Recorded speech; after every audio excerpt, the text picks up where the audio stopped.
Hello, student. My name is Odusonya Olalekan Adiola, your favorite chemistry teacher. This video is brought to you by Gotha Virtual Learning. And in today's class, we are going to be looking at the physical and the chemical properties of acids and bases. In today's class, we will look at the physical properties of acids, the physical properties of bases, the chemical properties of both acid and bases. And then at the end of the class, you are going to be looking at, or you are going to be doing a comparative study of the properties as an activity for yourself. So let's go dive into the lesson proper. You have tasted acid before, or let me give you an example. At one point at a time, you have tasted a lemon or a vinegar or an unripe orange. How does it taste? Your guess is as good as mine. It tastes sour. This shows the presence of an acid. Most foods contain acids, and examples are lemon, vinegar, oranges, etc. Acid tastes sour primarily, and this is due to the release of hydrogen ion that is dissolved in water. These hydrogen ions, when they are stimulated, they trigger our taste receptors on the tongue. So the higher the concentration of the hydrogen ion in an acid solution, the stronger the sour taste. And that's why you observe that some foods are more sour than some other foods. Why? Because the level of hydrogen ion concentration or their acidity differs. So acid have sour taste. That's one of their physical properties. And then it's as a result of the release of hydrogen ion, which stimulates our taste receptor. Please don't forget that. Another physical properties acid have is that they turn blue litmus paper red. In a simple experiment, if you have a dilute acid, for instance HCl, in the lab, all you just need to do is to put a small portion, let's say 2 centimeter cube of the acid in the beaker, and then get a blue litmus paper. Just gently dip the blue litmus paper into the acid solution. What you will see is what you are seeing here. The blue litmus paper is turned to red, signifying the presence of the acid. So let's look at the chemistry of this. Acid turn blue litmus paper red because of a chemical reaction where the acid donates the hydrogen ion to the blue litmus pigment.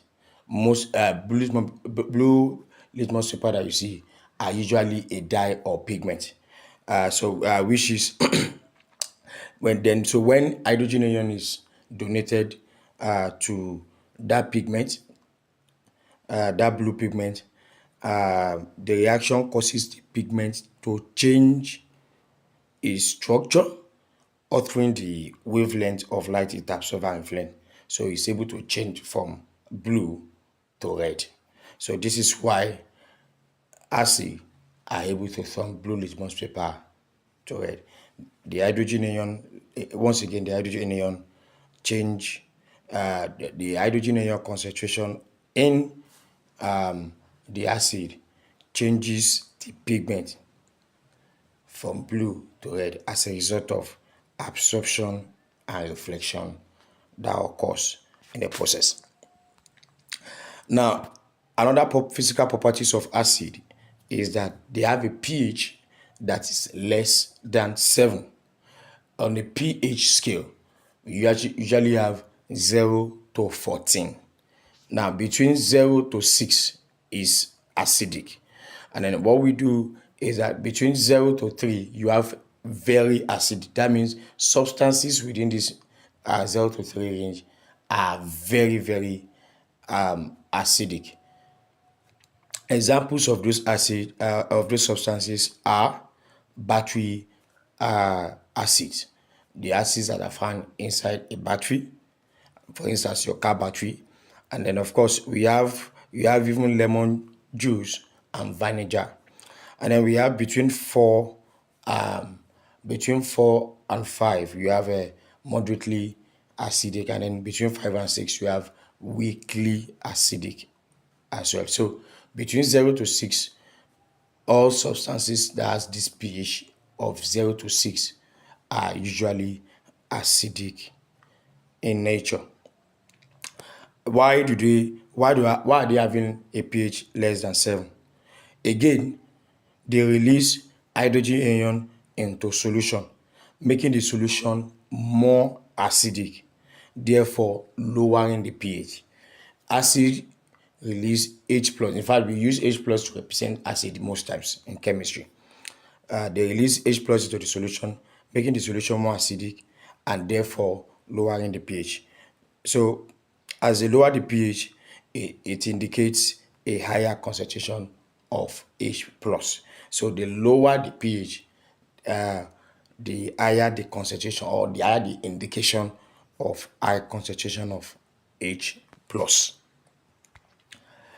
Now, another physical properties of acid is that they are corrosive. They can cause burns. They can even change the appearance of a particular substance. So, especially concentrated acid. Concentrated acid are very corrosive. So, it is very important to use glove and all other laboratory wares when dealing with concentrated form of acids. Now, another one is that dilute acid now, they can conduct electricity. For concentrated, like I've said the other time, that means they have more of this acid than the water. That's concentrated. But for dilute, they have more of water because water has been added than more of the acid. But dilute acid can conduct electricity. Why? When an acid and water are mixed, because they are now dilute, they are mixed with water, the hydrogen ion joins with the water molecule to generate hydronium ion. That means you're having H plus from the acid plus H2O to give H3O plus. That is what is being generated. The hydronium ion is the one that is now responsible for the conduction of electricity in aqueous solution. So acid conduct, dilute acid conduct electricity. Another one of their physical property is color. Mineral acids are generally colorless liquid, except for dilute H2SO4, which at some point, when exposed due to oxidation and presence of impurities, may become yellow. You would have observed that you put a concentrated a solution of H2SO4 and leave it for some time, it might gradually turn yellow. This as a result of presence of impurities and oxidation processes. So dilute most acids that are colorless. However, organic acids like benzoic acid are white colored solids. So acids are generally colorless, with those, except for those few exceptions. And then again, we look at the solubility of acid. That's another property. That's number 7. Acids are generally soluble in water, especially the ones with lower molecular weight. The solubility of an acid is determined by its ability to form hydrogen bond with water molecule and its ability to dissociate into ions, thereby increasing the solution's conductivity. Of course, we know that water molecules are polar. That's H. They have 2 poles, H plus and OH minus, meaning that they have a slightly positive charge on the hydrogen atoms and a slightly negative charge on the oxygen atom. The polarity allows them to form hydrogen bond with other polar molecules such as the acid. Acids are generally polar in nature, and because water is polar too, they are able to form hydrogen bond. And hydrogen bond is usually responsible for the high boiling point and also the solubility of most substances. Now let's look at the summary of the physical property. Taste, litmus paper, pH, corrosiveness, conductivity, color, and solubility. Acids have sour taste, turns blue litmus paper red, pH less than 7. Many concentrated acid are corrosive. Dilute acid conduct electricity. They are usually colorless. And then organic solids are white colored. And then they are generally soluble in water. Let's go to the chemical physical properties of base. Now, that with this, you should be able to do your comparative study. Now, for bases taste bitter. Bases taste bitter. Again, look at acid; they have sour taste, but base have a bitter taste, and this is due to their chemical properties, and then the way our taste receptors detect them. Don't forget that we said that in our tongue we have taste receptors. For acid, our taste receptor help us know that they have sour taste. We are able to detect that as acid, but for base, it is bitter taste. It's a general characteristic of many basic substance, and this taste is one of the major things used to distinguish between an acid and a base. Secondly, bases generally have a slippery feel or a soapy feel. When you feel them, it look more like a soap, or they have a slippery feel. And this is an example you see in the picture. They are slippery in nature due to a chemical reaction that is called saponification, where the base reacts with fat and oil present on the skin to form soap. Alkaline hydrolysis of fat and oil is called saponification. This soap-like substance, they are the one that creates a slippery or soapy sensation when rubbed between the fingers. The soap-like substances created during this saponification process as a slippery texture, making the base feel slippery when touched. You can lay your hands on dilute base. You observe that they have some slippery structure. Or you can even put some in your palm, just more, and rub it on your palm. You observe that they are slippery. So they have a slippery feel. The next one is that they turn red litmus paper blue. Bases turn, that's the opposite of acid. They turn red. So if you get a red litmus paper and then you dip a solution of a base, for example NaOH, inside, you get a 2 centimeter cube of dilute NaOH, put it in the beaker and put a red litmus paper. Once you dip a red litmus paper and bring it out, you will see a blue color. So what is the chemistry behind it? Of course, in the case of a base now, they react with hydrogen ion concentration that is present in the red litmus pigment or paper, which are the acid form of the indicator. This reaction shifts the equilibrium, causing the indicator to take on its conjugate base form, which has a blue color. Acids usually release H plus in a solution, while base accept or combine with that hydrogen ion concentration. So red litmus paper usually contain a weak diaprotic acid. So when a base is added to red litmus paper, the hydrogen ion from the red litmus usually combine with the base to form the conjugate base. So the conjugate base form of the litmus has a blue color. That is why you see that when you dip a red litmus, it generally turns to blue because the conjugate base form of that reaction has been formed. So generally, bases turns red litmus paper blue. And then of course they have a pH greater than 7. 7 is neutral, like we have mentioned in the pH scale. So you have between 8 and 9, we have a weakly basic. By 10, we have moderately basic. And in between 11 and 14, you have very basic substances that are there. You can see some of these substances that are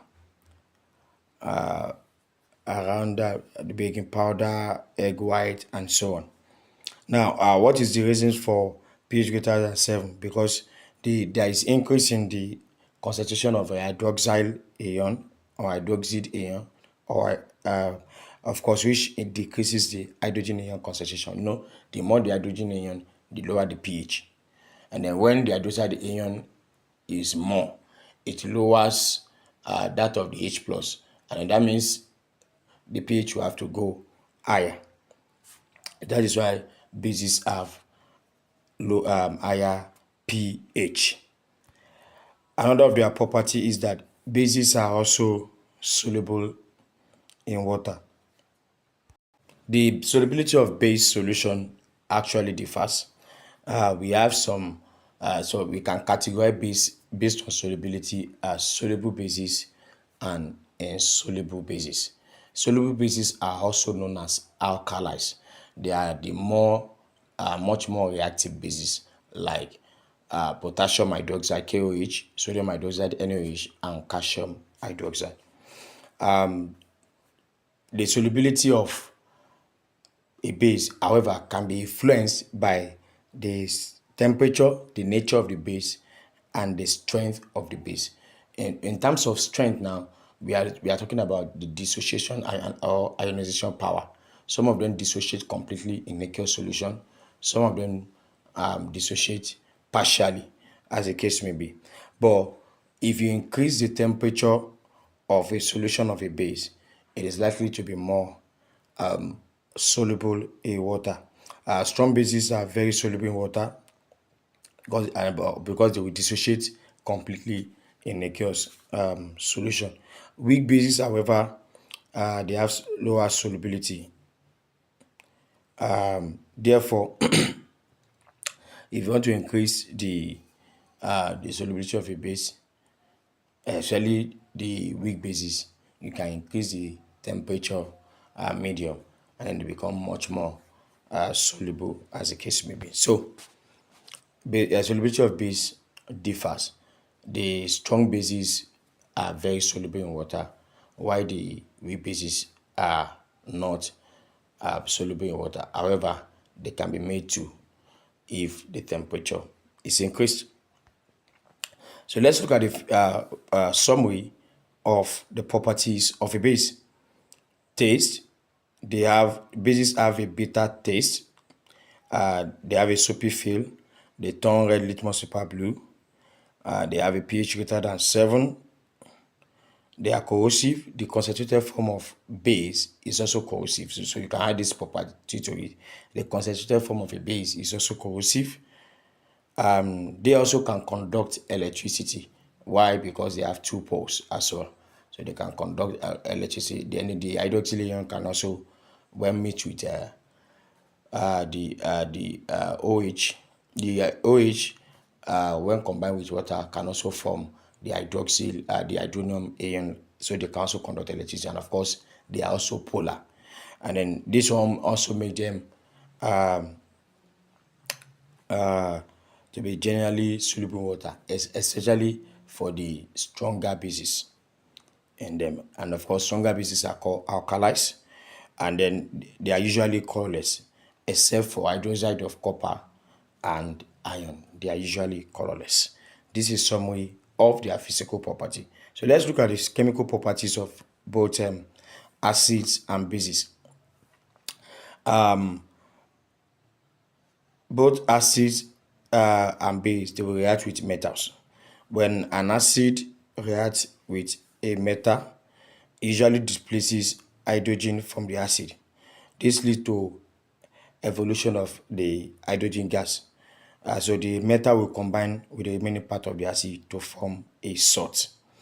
So generally, the reaction of a dilute mineral acid, take note, a dilute mineral acid with a moderately reactive metal. Please take note of those statements. The reaction between a dilute mineral acid and a moderately reactive metal will produce this metallic salt and, of course, hydrogen gas as the product. And then alkalis, that's soluble bases. We also react with moderately reactive metals, as e.g., zinc, to form sodium zinc oxide, and then, of course, hydrogen gas is also liberated in the process. Another reaction is that of reaction with metal carbonate or metal carbonate bicarbonate with acids. Now, metal carbonates like sodium tricarbonate 4 usually react with dilute mineral acid again to produce CO2, which is the major byproduct gas. So the CO2 gas is liberated when a dilute mineral acid reacts with a metal bicarbonate or metal carbonate. Please take note of that. And of course, a salt, water, and CO2 is produced. Note that metal carbonates and bicarbonate generally do not react with base. Why? Because they are actually basic in nature. In fact, sodium carbonate is a weak base. So most metal carbonates are usually basic in nature. So they are weak bases. So they will not be able to react with another base. So there is no reaction typically. So they can only react with acid to generate salt, water, and CO2. Please take note. Number 3, metal oxide can also react with acids and base. Now, an example of metal oxide is copper oxide. Copper oxide can react with dilute mineral acid to produce the salt, copper chloride, and water. Again, so metal oxide can also react with a base. However, they must be amphoteric oxides. Now, observe that zinc oxide and aluminum oxide are amphoteric. Other metal oxide are basic in nature, so they will typically not react with another base. However, if that metal oxide is amphoteric, that means it can react with acid and base. Examples are the zinc oxide and aluminum oxide, like we said. So these are the ones that can react with a base and to form the salt and the water. Please take note of that. Then the next one is reaction of non-metal oxide with a base. Non-metal oxide can react with a base to form salt and water. Again, note that non-metal oxide like CO2 are acidic in nature. They are actually called acid anhydrides. So they cannot react with acid again because they are acidic in nature, but they can react with base to form salt and water. Again, let's look at a combined reaction of between acid and a base. A combined reaction between acid and a base. Acid reacts with a base to form salt and water. This is known as neutralization. Neutralization is a reaction in which an acid reacts with a base to form salt and water. An example is when you have sodium hydroxide and dilute HCl reacting with sodium chloride and water. What happens in this neutralization process? Number 1, the acid will release hydrogen ion concentration. When it's released in this aqueous solution, the bases will release OH-. So for the neutralization reaction, the H plus is coming is joining together with the OH minus to form the water molecule. So in a typical neutralization reaction, H plus combined with OH minus to form H2O. The remaining part is where you now have the salt. So the once H plus and OH is coming out from the acid and the base respectively, the other part of the acid and the base combine together to form a salt. So this is where acid and base meet for this type of reaction. So so far we have looked at about 5 chemical properties, and we have looked at least minimum of 7 physical properties of acids and bases. Now, your activity that you need to do here is to do a comparative study. You have to do a comparative study of the two. That means that in a tabular form, you are just going to say physical properties, acid, base, what taste, appearance, color, solubility, cohesiveness under the heading, and then you compare both acid and base for physical. Then for this chemical, you do the same. This will help you to get a full understanding of their differences and their similarities. It's important that you go through this activity. Activity 2 is just as a simple question. We are to determine. The question says, is a WAEC question. Which of the statement is false? Acid react with some metals liberating hydrogen. Acid react with carbonates liberating carbon dioxide. Acid conduct electricity and are decomposed by current, liberating hydrogen at the anode. Acid have a sour taste. Then acid change the color of indicator. Look at this question very well. Which one do you think is false? If you have done it very well, the answer is C. With a dilute solution of sulfuric acid and platinum electrode, hydrogen gas is evolved at the cathode. So hydrogen gas is evolved at the cathode, not at the anode. This is an example of electrolysis of acidified water, for instance. So at the anode, hydrogen ions are released to the anode, and then they lose one electron to become hydrogen atom, and they combine together to form hydrogen gas. But at the anode, the OH minus is released, is as accept electron and form water and oxygen gas. So hydrogen gas is produced at the cathode, while oxygen gas is produced at the anode. Why do we have this kind of question? You observe that we have talked about all of these properties of acid before, and all of them, A, B, D, and E, are correct. Only C is wrong in this question. So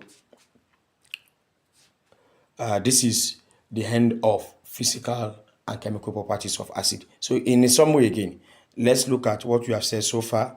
We have talked about the chemical properties, that's neutralization reaction between acid and base. We've talked about reaction of non-metals with bases. We've talked about reaction of metal oxide with acid. And of course, we have emphasized that only amphoteric oxide can react with a base in this context. We have also talked about reaction of metal carbonate with acid to produce CO2 as a byproduct of the gas, or as a byproduct, the gas that is a byproduct. We have also talked about the reaction of both acid and base with moderately reactive metals. We've looked at the physical properties of a base: the taste, feel, litmus, pH, cohesiveness, conductivity, color, solubility. And then we have also looked at the acid, the taste, the litmus, the action of litmus, the pH, corrosiveness, conductivity, color, and solubility. With this, I believe you have learned greatly about the physical and the chemical properties of acids and base. Continue to learn chemistry. In the next video, I will see you there. Bye bye.